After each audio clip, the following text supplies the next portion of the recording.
ఈ సంవత్సరము జూలై మాసంలో వృషభ రాశి జాతకులకు, వృషభ రాశిలో జన్మించినటువంటి వారికి గోచార ఫలితాలు ఎలా ఉన్నాయో తెలుసుకుందాం.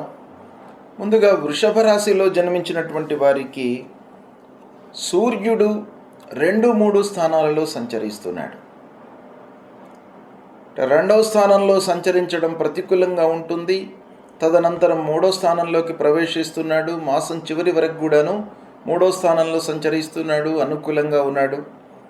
కుజుడు అర్ధాష్టమ పంచమ స్థానాలలో ప్రతికూలంగా ఉన్నాడు. బుధుడు 2-3 స్థానాలలో అనుకూలంగా సంచరిస్తున్నాడు. గురువు ద్వితీయ స్థానంలో, ధన స్థానంలో, వాక్ స్థానంలో, విద్యా స్థానంలో అనుకూలంగా సంచరిస్తున్నాడు.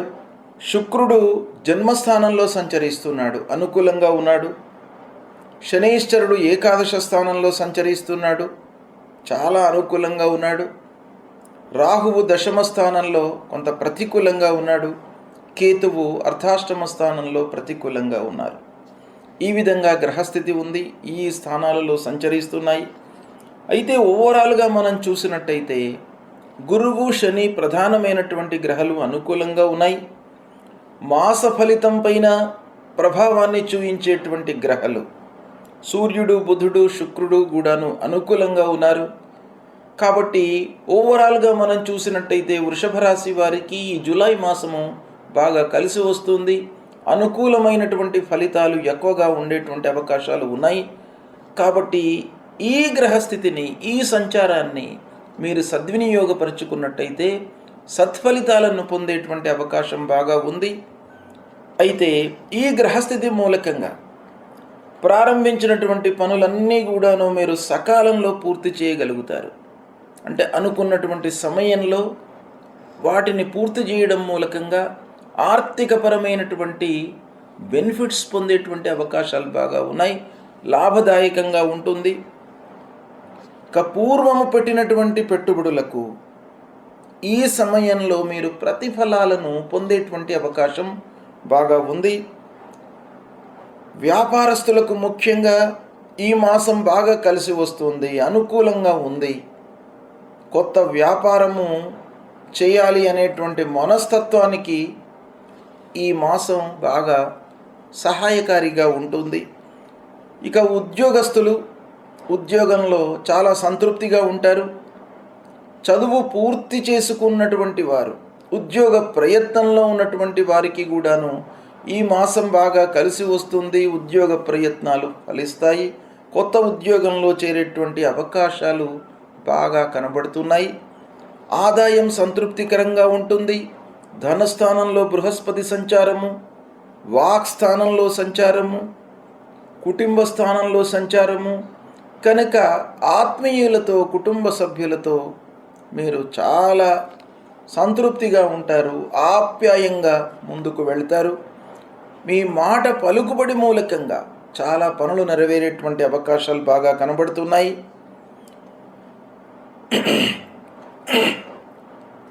ఖర్చులు నియంత్రణలో పెట్టుకున్నట్టయితే మీకు ఈ మాసం బాగా కలిసి వస్తుంది. సత్ఫలితాలను పొందుతారు. చేస్తూ ఉన్నటువంటి పనులలో సంతృప్తియే కాకుండా వేరే వాళ్ళకు కూడాను మీరు సహాయం చేసేటువంటి అవకాశాలు బాగా ఉన్నాయి. భూముల విషయమై మట్టుకు కొంత జాగ్రత్తగా వ్యవహరించాలి. కొనేటప్పుడు కానివ్వండి, అమ్మే సమయంలో కానివ్వండి, డాక్యుమెంటేషన్ సమయంలో కానివ్వండి, డబ్బులు తీసుకునేటప్పుడు కానివ్వండి, ఇచ్చేటప్పుడు కానివ్వండి, మీరు కొంత జాగ్రత్తగా ఈ మాసంలో ఉండడం అనేటువంటిది చాలా అవసరము. భూమి, ప్లాట్లు, వాహనము కొనుగోలుపై మనస్సు నిలుపుతారు. ప్రయాణాలు బాగా కలిసి వస్తాయి. అయితే వృత్తిపరమైనటువంటి ప్రయాణాలలో కొంత అలసట, ఆటంకం గోచరిస్తుంది. కనుక దశమ స్థానంలో రాహు సంచారము కొంత ఆలస్యానికి, ఆటంకాలకు ప్రతీక కనుక కొంత మీరు కాన్సన్ట్రేషను ఎక్కువగా మీరు చేయవలసినటువంటి స్థితి ఉంటుంది. అయినప్పటికీ మీకు సంతృప్తిగానే ఉంటుంది. బాగా కలిసి వస్తుంది. శుభకార్య ప్రయత్నాలు అనుకూలిస్తాయి. మంచి పనులు ప్రారంభించాలి అనేటువంటి ఒక మనస్తత్వము మీ లోపల డెవలప్ అవుతుంది. ఇకపోతే కుటుంబ వాతావరణం మీకు బాగా సపోర్టింగ్గా ఉంటుంది, సంతృప్తికరంగా ఉంటుంది. కుటుంబ పెద్దలు, భార్య, పిల్లలు, తల్లిదండ్రులు అందరూ కూడాను మీకు సహాయంగా ఉంటారు. అన్ని విధాలుగా కలిసి వస్తుంది. స్నేహితులు, బంధువులు, దగ్గరి వాళ్ళ యొక్క సహాయ సహకారాల మూలకంగా మీకు బాగా అనుకూలత కనబడుతుంది. అయితే కొన్ని విషయాలలో దగ్గరి వాళ్ళ మూలకంగా ప్రత్యేకంగా మీరు డీప్ డిస్కషన్లోకి వెళ్ళినట్టయితే కొంత మనస్పర్ధలు తలెత్తేటువంటి అవకాశాలు కనబడుతున్నాయి. అయితే గౌరవ మర్యాదలు లభిస్తాయి. సమాజంలో మీకు మంచి పేరు లభిస్తుంది. మాట పలుకుబడి మూలకంగా చాలా పనులు నెరవేరేటువంటి అవకాశాలు బాగా కనబడుతున్నాయి. కొత్త పరిచయాలు ఏర్పడతాయి. పరిచయాలతో కార్య సాఫల్యం గోచరిస్తుంది. వివాదాలకు దూరంగా ఉండడం మంచిది. అనవసరంగా మధ్యవర్తిత్వం చేయడం మూలకంగా కొన్ని ఇబ్బందులను ఎదుర్కొనేటువంటి అవకాశం ఉంది కనుక మీకు ఎంతవరకు అవసరమో అంతవరకే మీరు తలదూర్చండి. ఆ పనిలోకి వెళ్ళండి. సహాయ సహకారాలు అందించండి. అనవసరంగా మీరు వెళ్ళినట్టయితే మీరు ఇబ్బందులకు గురి అవుతారు. ఇక పిల్లల యొక్క ఉన్నత విద్యకై చేసేటువంటి ప్రయత్నాలు బాగా కలిసి వస్తాయి. మీకు కూడాను స్వయంగా ఉన్నత విద్యకై అనుకూలమైనటువంటి సమయం. మీరు కొంత సమయాన్ని వెచ్చించినట్టయితే మంచి ఫలితాలను పొందేటువంటి అవకాశాలు ఉన్నాయి. ఉన్నత విద్యకై చాలా అనుకూలమైనటువంటి మాసం ఈ జూలై మాసం. దీన్ని సద్వినియోగపరచుకోండి. శుభకార్యాలు చేస్తారు, హాజరవుతారు. కళాకారులకు, సాహిత్యవేత్తలకు, సాఫ్ట్వేర్ రంగంలో ఉన్నటువంటి వారికి, మీడియా రంగంలో ఉన్నటువంటి వారికి, జర్నలిస్టులకు, బ్యాంకింగ్ సంస్థలలో పనిచేస్తున్నటువంటి వారికి, మార్కెటింగ్ రంగంలో ఉన్నటువంటి వారికి, వీళ్ళందరికీ కూడాను ఈ జూలై మాసం బాగా కలిసి వస్తుంది. కొత్త అవకాశాలు వస్తాయి. కొత్త పనులు చేయాలి అనేటువంటి ఒక ఉత్సుకత మీ లోపల డెవలప్ అవుతుంది ఈ మాసంలో. అది చాలా మీకు కలిసి వచ్చేటువంటి అంశం. ఆదాయం కూడాను బాగా పెరుగుతుంది. అనుకున్న విధంగా మీరు పెట్టుబడులు పెట్టగలుగుతారు ఈ మాసంలో. కనుక ఈ మాసం అన్ని రకాలుగా వృషభ రాశి జాతకులకు చాలా బాగా ఉంది. కొన్ని విషయాలలో దగ్గరి వాళ్లతో మనస్పర్ధలలోకి వెళ్లకుండా మీరు కొంత సమయస్ఫూర్తితో వ్యవహరించినట్టయితే అన్ని విషయాల లోపల కూడాను మీకు సత్ఫలితాలు పొంది సంతృప్తికరంగా ఈ మాసం గడిపేటువంటి అవకాశం బాగా గోచరిస్తుంది. సద్వినియోగపరచుకోండి. గోచార రీత్యా ముఖ్యమైనటువంటి గ్రహాలు ప్రతికూలంగా సంచరిస్తున్నప్పుడు మనము కొన్ని పరిహారాలు చేసుకోవాలి. పరిహారాలలో 2 ముఖ్యమైనటువంటి కర్తవ్యాలు మనం ఆచరించాలి. ఒకటి, ఏ గ్రహనైతే మనకు ప్రతికూలంగా సంచరిస్తున్నాయో వాటిని రెక్టిఫై చేసుకోవడానికి వాటి కారకత్వాలను దృష్టిలో పెట్టుకొని మనము ఫిజికల్గా చేయడము. శని బాగాలేడు, ఆర్థికమైనటువంటి ఇబ్బందులు వచ్చే అవకాశాలు ఉంటాయి కాబట్టి దానికి ఆర్థికపరమైనటువంటి ఖర్చులను మనం తగ్గించుకోవడము, నియంత్రించుకోవడము, ఆదాయ మార్గాలను పెంచుకోవడము, వ్యాపారంలో కొంత జాగ్రత్తలు తీసుకోవడం, ఇవన్నీ కూడాను మనం చేయవలసినటువంటి విషయాలు. ఇక భగవంతుడి అనుగ్రహం కొరకై మనము పరిహారం చేసుకోవాలి. సూర్యుడు ప్రతికూలంగా ఉన్నప్పుడు సూర్య నమస్కారాలు చేయాలి. ప్రతినిత్యం కూడాను ఉదయం లేచిన తర్వాత స్నానం ఆచరించి కొద్దిగా బయటకు వచ్చి సూర్యుణ్ణి నమస్కారం చేసుకోవాలి. నమస్కార ప్రియో భాను అన్నారు.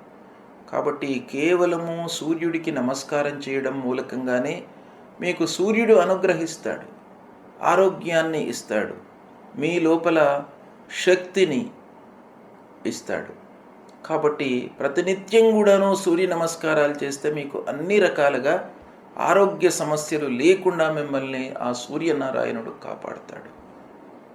అంతేకాకుండా సూర్యుడికి సంబంధించినటువంటి మూలమంత్రాన్ని చదువుకోండి. జపా కుసుమ సంకాశం కాశ్యపేయం మహద్యుతిం తమోరిం సర్వపాపఘ్నం ప్రణతోస్మి దివాకరం. ఈ మూలమంత్రాన్ని ప్రతినిత్యం చదువుకోండి. ఆదిత్య హృదయం వినండి. ఆదిత్య హృదయం వినడం మూలకంగా మీ లోపల స్థైర్యము, ధైర్యము వృద్ధి అవుతుంది. కాబట్టి పనిని మీరు చేసేటువంటి సమయం లోపల ధైర్యం అనేటువంటిది చాలా ముఖ్యం. ఈ పనిని నేను సాధించగలుగుతాను తప్పకుండా అనేటువంటి ఒక మనస్తత్వాన్ని మీకు ఆ సూర్యనారాయణుడు ఇస్తాడు. కాబట్టి ఆదిత్య హృదయం ప్రతినిత్యం కూడాను చదువుకోండి లేదా వినండి. ఇక అంగారకుడు ప్రతికూలంగా ఉన్నప్పుడు అంగారకుడి విషయమై సుబ్రహ్మణ్య స్వామిని అర్చించండి. సుబ్రహ్మణ్య స్వామి దేవాలయానికి వెళ్ళడము, సుబ్రహ్మణ్య స్వామిని కొలవడము, సుబ్రహ్మణ్య స్వామికి సంబంధించినటువంటి స్తోత్ర పారాయణం చేయడము, అంగారకుడి మూలమంత్రాన్ని ప్రతినిత్యం కూడాను చదువుకోవడము, ఇవి చేసినట్టయితే మీకు అంగారకుడు ప్రీతి చెంది మీ లోపల ఆ ధైర్యాన్ని, ఆటంకాలు లేకుండా, దురుసుతనాన్ని మీకు ఆపాదించకుండా మీ లోపల ఒక స్థిరమైనటువంటి మనస్సును ఇస్తాడు. కాబట్టి అంగారకుడి ప్రీత్యర్థమై ఈ పరిహారాలు చేసుకోండి. ఇక బుధుడు ముఖ్యంగా మీకు వ్యాపారం పైన, మీ విచక్షణ పైన, బుద్ధి పైన ఎక్కువ ప్రభావాన్ని చూపించేటువంటి గ్రహం. కాబట్టి ఆ మంచి ఆలోచనలు కలగడానికి, సమయస్ఫూర్తితో నిర్ణయాలు తీసుకోవడానికి ఆ బుధుడి యొక్క అనుగ్రహం కావాలి. బుధుడి యొక్క అనుగ్రహము ఎలా వస్తుంది?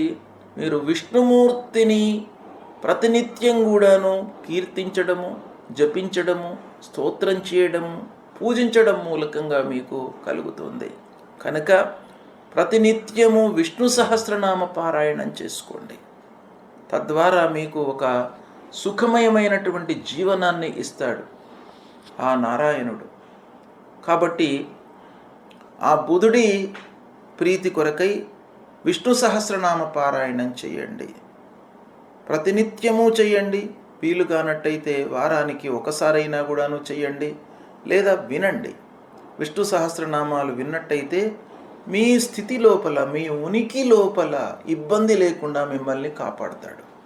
అంటే హెచ్చు తగ్గులు లేకుండా మీ స్థితి ఎలానైతే ఉందో దానికి ఇంకా ఉన్నతమైనటువంటి స్థితినే మీకు ఇస్తాడు. ఇక గురువు ప్రతికూలంగా ఉన్నప్పుడు గురువు యొక్క మూలమంత్రాన్ని పఠించండి. దేవానాంచ ఋషీణాంచ గురుం కాంచన సన్నిభం వందనీయం త్రిలోకానాం తం నమామి బృహస్పతిం అనేటువంటి మూలమంత్రాన్ని ప్రతినిత్యం కూడాను పఠించండి. ముఖ్యంగా గురువు ప్రతికూలంగా ఉన్నప్పుడు ప్రథమ గురువులు అయినటువంటి తల్లిదండ్రులను సేవించండి. తల్లిదండ్రుల యొక్క సేవా మూలకంగా మీకు వాళ్ళ యొక్క అనుగ్రహం లభిస్తుంది, వాళ్ళ యొక్క దీవెనలను పొందుతారు. తప్పకుండా తల్లిదండ్రులు ఒక లాభాపేక్ష లేకుండా మిమ్మల్ని ఈ స్థితికి తీసుకువచ్చి ఉంటారు. కాబట్టి వాళ్ళ యొక్క ఆలోచన, వాళ్ళ యొక్క దీవెన మీకు లభించాలి అనంటే తప్పకుండా గురువులను సేవించడము, తల్లిదండ్రులను సేవించడము ఇవి తప్పకుండా చేయండి. దత్తాత్రేయ స్వామిని కొలవండి, సుబ్రహ్మణ్య స్వామిని, దక్షిణామూర్తిని కొలవండి. ఇవి చేయడం మూలకంగా మీకు గురువు ప్రీతి చెంది ఆ గురువు మూలకంగా కలిగేటువంటి ప్రతికూలం దూరం అవుతుంది. ఇక శుక్రుడు ప్రతికూలంగా ఉన్నప్పుడు లక్ష్మీ అమ్మవారిని కొలవండి. లక్ష్మీ అష్టోత్తరాన్ని ప్రతినిత్యం కూడాను చదవండి. చేసినట్టయితే ఆ శుక్రుడు ప్రీతి చెందుతాడు. ఇక శనైశ్చరుడు ప్రతికూలంగా ఉన్నప్పుడు శని నిమిత్తమై శనికి సంబంధించినటువంటి మూలమంత్రం నీలాంజన సమాభాసం రవిపుత్రం యమాగ్రజం ఛాయా మార్తాండ సంభూతం తం నమామి శనైశ్చరం అనేటువంటి మూలమంత్రాన్ని ప్రతినిత్యం కూడాను చదవండి. శనికి సంబంధించినటువంటి స్తోత్రాన్ని కూడాను పారాయణం చేసుకోండి. హనుమాన్ చాలీసా పారాయణం చేయండి. తప్పకుండా మీ లోపల భయాందోళనలకు గురి కాకుండా ఆంజనేయ స్వామి అభయము మీకు ఇస్తాడు. ఆ అభయాంజనేయ స్వామి మిమ్మల్ని రక్షిస్తాడు, భయాందోళనకు గురి కాకుండా మిమ్మల్ని చూస్తాడు. కాబట్టి హనుమాన్ చాలీసా చదవండి. శనికి సంబంధించినటువంటి మూలమంత్రాన్ని చదవండి. శనికి సంబంధించినటువంటి దానాలు చేసుకోండి. ఇక రాహు ప్రతికూలంగా ఉన్నప్పుడు అమ్మవారిని కొలవండి. దుర్గామాత మీ లోపల ఒక స్థిరమైనటువంటి ఆలోచనలు, భయము లేకుండా, దుఃఖము కలగకుండా ఒక అసహనము లేకుండా, అధైర్యముకి లోను కాకుండా మిమ్మల్ని అమ్మవారు కాపాడుతారు. కాబట్టి అమ్మవారి దేవాలయానికి వెళ్ళండి, అమ్మవారిని ప్రతినిత్యం కూడాను పూజించండి. రాహువుకు సంబంధించినటువంటి మూలమంత్రాన్ని ప్రతినిత్యము పఠించండి. ఇక కేతువు ప్రతికూలంగా ఉన్నప్పుడు గణపతిని స్మరించండి, గణపతి దేవాలయానికి వెళ్ళండి. ఆ విఘ్నేశ్వరుణ్ణి కొలిచినట్టయితే ఆటంకాలు లేకుండా మీరు ప్రారంభించినటువంటి పనులను సమయం లోపల పూర్తి చేసేటువంటి ఒక మనస్తత్వాన్ని, పరిస్థితిని క్రియేట్ చేస్తాడు. కాబట్టి కేతు ప్రతికూలంగా ఉన్నప్పుడు విఘ్నేశ్వరుణ్ణి పూజించండి. ఈ విధంగా గ్రహాలు ప్రతికూలంగా ఉన్నప్పుడు భగవంతుణ్ణి స్మరించడం, భగవంతుణ్ణి కీర్తించడము, ఆయా గ్రహాలకు చెప్పబడినటువంటి స్తోత్రాలను పారాయణం చేయడము చేసినట్టయితే ఆ భగవంతుడి యొక్క అనుగ్రహం మీకు లభిస్తుంది. ప్రతికూలత అనేటువంటిది నిర్వీర్యమవుతుంది. తప్పకుండా ఆ భగవంతుడు మిమ్మల్ని గ్రహాలు ఏ విధంగా ఉన్నప్పటికీ, ఏ స్థానంలో సంచరిస్తున్నప్పటికీ భగవంతుణ్ణి కీర్తించడము, స్తోత్రించడము, జపాలు, పారాయణాల మూలకంగా మిమ్మల్ని తప్పకుండా భగవంతుడు కరుణిస్తాడు, అనుగ్రహిస్తాడు, మంచి ఆలోచనలను మీకు ఇస్తాడు.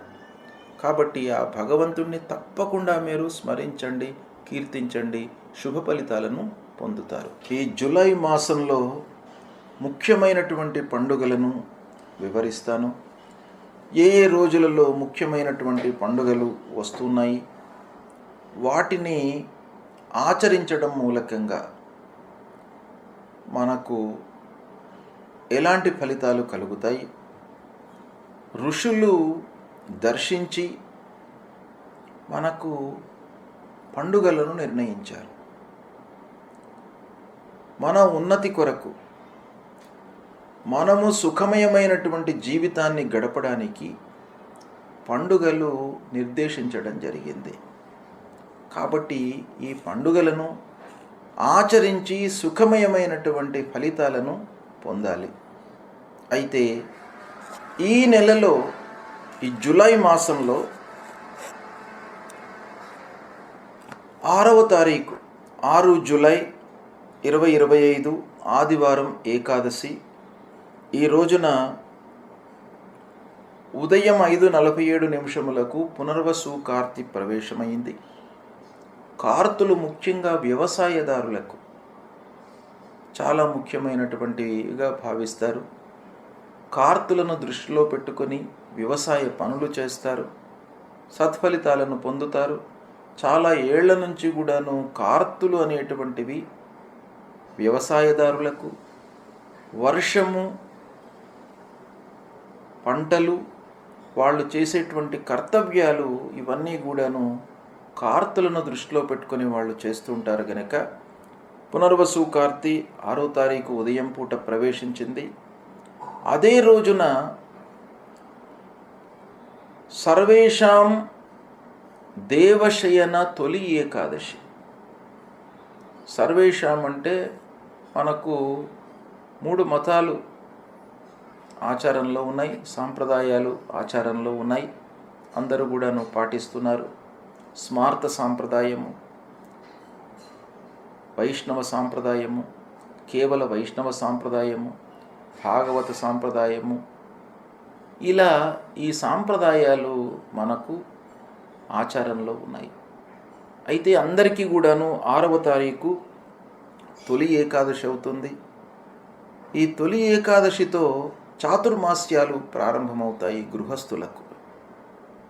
గృహస్థులకు ఆషాఢ శుక్ల ఏకాదశితో చాతుర్మాస్యాలు ప్రారంభమవుతాయి. పౌర్ణిమతో పరివ్రాజులకు చాతుర్మాస్యాలు ప్రారంభమవుతాయి. అయితే ఈ చాతుర్మాస్యము అనేటువంటిది ఒక దీక్ష.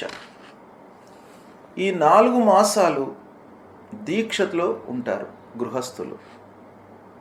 అంటే ఈ నెలల లోపల కొన్ని వర్జ్యము చెప్పబడి ఉంది. కాబట్టి ఈ చాతుర్మాస్యాలు 6వ తారీఖు నుండి ప్రారంభమవుతున్నాయి. కనుక దీక్ష అనేటువంటిది గృహస్థులకు ప్రారంభమవుతుంది. ఇదే రోజున